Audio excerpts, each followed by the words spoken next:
بسم اللہ الرحمن الرحیم الحمد للہ رب العالمین الصلاۃ والسلام علی خاتم النبیین صلی اللہ علی حبیبہ محمد وعلی آلہ وصحبہ وسلم۔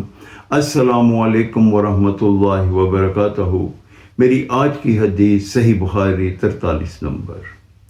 دو جہانوں کے سردار سرور ذی شان محبوب رحمان عز و جل ابو القاسم حضرت محمد صلی اللہ علیہ وآلہ وسلم نے ارشاد فرمایا، رکو اور سنو، اتنا عمل کیا کرو جتنا تمہارے بس میں ہے۔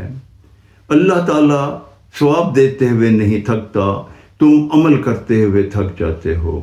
اللہ تعالیٰ کو وہ عمل پسند ہے جو ہمیشہ اور باقاعدگی کے ساتھ کیا جائے اور بغیر تھکے کیا جائے۔ اس حدیث مبارکہ کا یہ مفہوم ہے کہ ہم میں سے کچھ لوگ جب اللہ کی عبادت کرنے پہ آتے ہیں تو دن رات عبادت کرتے رہتے ہیں اور پھر کئی دن عبادت کرتے ہی نہیں، تھک جاتے ہیں۔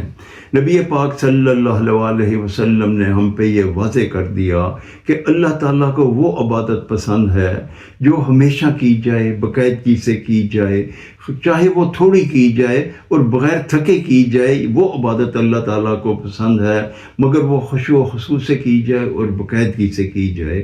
اللہ تعالیٰ ہمیں باقاعدگی سے وہ عبادت کرنے کی توفیق عطا فرمائے جس میں ہم اکتائیں نہ یا تھکیں نہیں، بلکہ ہم اب بہت ہی عقیدت اور احترام کے ساتھ خشوع و خضوع سے عبادت کریں۔